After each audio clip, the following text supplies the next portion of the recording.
Беслан Федорович, здравствуйте.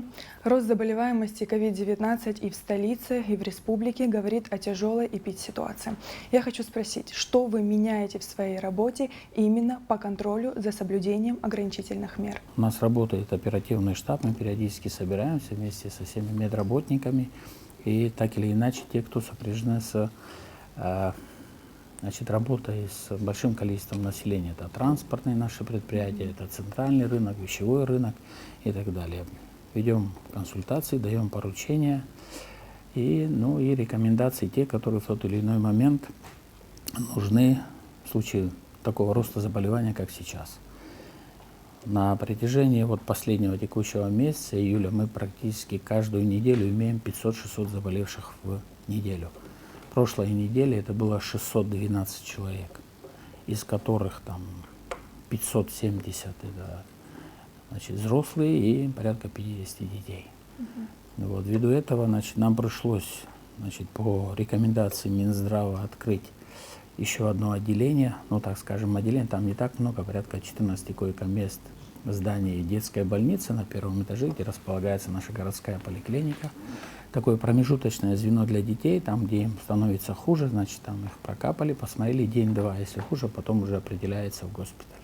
Вот из дополнительных вещей, которые мы сейчас включили. Плюс инфекционная больница, конечно, работает под завязку. В таком режиме мы, можно сказать, никогда не работали за последние месяцы. Даже в прошлом году такой загрузки не было. Сейчас все идет на пределе, как говорится, поэтому нами предприняты еще определенные шаги. Недавно было у нас расширенное совещание, проводили оперштаб с привлечением руководства центрального рынка, вещевого рынка, транспортных предприятий, где дали четкие указания, чтобы, в принципе, те, кто попадает в общественный транспорт, надевали маски. Дали поручение управлению ГАИ по городу, чтобы задерживали те машины, в которых пассажиры сидят без масок. Что и происходит. На сегодняшнюю первую половину дня было задержано 5 автомобилей перевозчиков, все были отправлены на штрафстоянку, оформлены документы и так далее. Во второй половине тоже, наверное, будет. К великому сожалению, население наше пока еще, можно сказать, наверное, большая ее часть безответственно подходит к этому.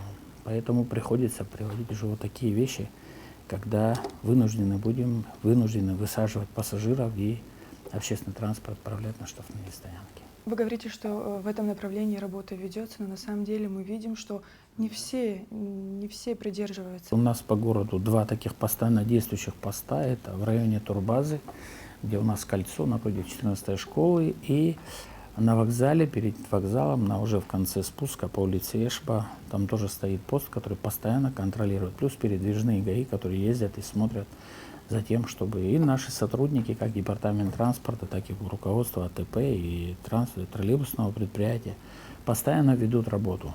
Конечно, все начинается с водителя. Если водитель будет давать пример о том, что он сам без маски, конечно, пассажиры тоже будут это дело игнорировать.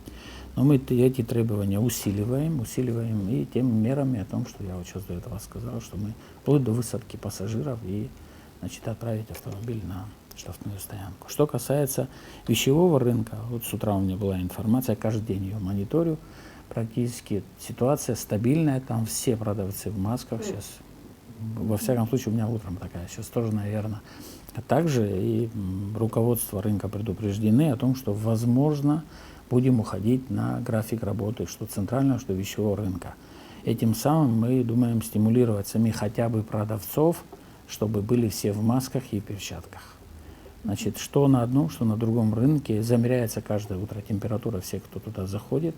И в течение рабочего дня, пока идет торговля, также выборочно, уже инспектора, те, которые работают на том или ином рынке, ходят, замеряют температуру. И таким образом происходит некий контроль, можно сказать. Нам помогает управление внутренних дел, дали нам сотрудников, которые вместе проводят эти рейды. Плюс мы вчера еще собирали всех владельцев или управляющих местами общественного питания, рестораны, кафе, пасхи по городу Сухум. Можем точно сказать, что ни один банкетный зал не работает по свадьбам или по поминальным мероприятиям. Плюс мы возвращаем их в тот режим, который был в самом тогда жестком режиме, когда принимались меры. Это обязательное ношение масок, перчаток и санитайзеров, значит, в помещениях общепита. Вот, будем проводить контрольные мероприятия, попросили их придерживаться. Буквально вчера мы такое большое собрание провели. Также вчера же встречались с руководством, значит, магазинов, супермаркетов. Некоторые не смогли приехать, те, которые не смогли, мы их в телефонном режиме предупредили, что заходим в вот такой режим. Это пока такие городские условия, с учетом того, что больших решений пока на уровне руководства страны нет. Все рекомендации мы оттуда получаем, и на уровне города мы это исполняем. Если там в ближайшее время мы не увидим, тогда будем идти на более, наверное, крайние меры. Вот так вот. Будем рекомендовать руководству страны и сами в той зоне ответственности и полномочий, которые у нас есть, будем действовать жестче, наверное, в этом режиме. Вот законодательство нам не дает жестко штрафовать нарушителей ограничительных мер. Там штрафы мизерные, допустим, у транспортных за нарушение режима перевозки 600 рублей штраф. У предприятий, которые не выдерживают санитарный режим, я имею в виду общепита, там около 2000 рублей, насколько понимаю. То есть в этом плане, да, есть над чем работать, наверное, законодателям. Сейчас, кстати, они ушли на каникулы, но по возвращению, наверное, надо эти вопросы ставить.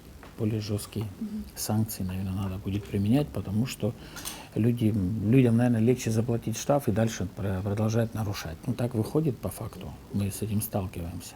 Идти на то, чтобы закрывать то или иное предприятие, ну, по большому счету, полномочий нет, но мы сейчас вплотную работаем с нашей санэпидемстанцией. Наверное, мы все-таки будем выписывать такие, ну, кто-то может посчитать, что мы будем превышать свои полномочия. Ну, что делать? Будем ходить по судам и объяснять, почему мы это сделали. Но мы вынуждены будем идти на эти меры. Те, кто не будут принимать тех условий, которые мы их просим и предписаны, значит, ну, несмотря на то, что санкций пока жестких нет, мы будем их применять на уровне администрации. А дальше, ну, будем отвечать, наверное, за свои поступки. После выпускных вечеров в известных заведениях заболело много людей. Почему не были ужесточены ограничительные меры? Мы просили ограничить, значит, проведение мероприятий торжественных на открытом воздухе. Как вы знаете, пока еще самого норматива нет, но мы на уровне администрации практически не даем никому разрешения проведения даже массовых мероприятий на открытом воздухе.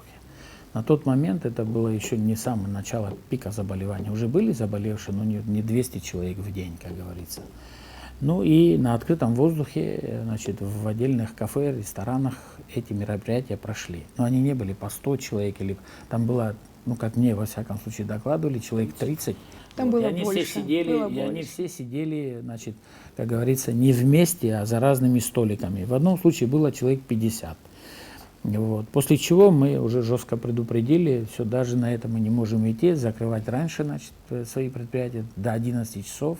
И вот, ну, вынуждены были пойти, еще как настаивали наши родители, выпускников, о том, что праздник у детей нельзя отбирать этот. Ну, вынуждены были, наверное, на это тоже в свое время глаза закрыть, за что мы сегодня и приходится нам уже последствия такие. Вот вы надеетесь все-таки, что увещеваниями сможете остановить такое количество, вот не побоюсь такого слова, черствых людей, которых даже вот не трогает ситуация в ковид-больницах. Мы часто бываем в красной зоне, мы видим, как мучаются больные, как сложно врачам, но опять-таки до сих пор не все понимают, вот что делать. Да.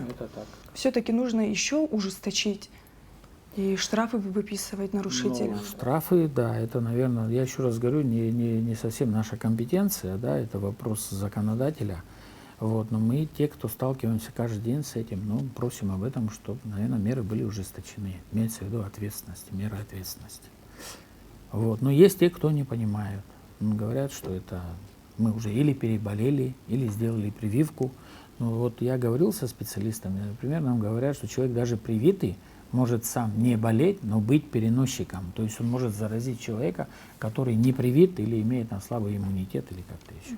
Ну, то есть это не говорит о том, что если ты привитый, тебе ничего не страшно, да, там, скажем, ты можешь быть защищен на 100%, но ты сам можешь быть носителем. Поэтому эту информацию наши медики постоянно доносят. На всех открытых площадках об этом говорят. Я провакцинировался 2 раза уже, да.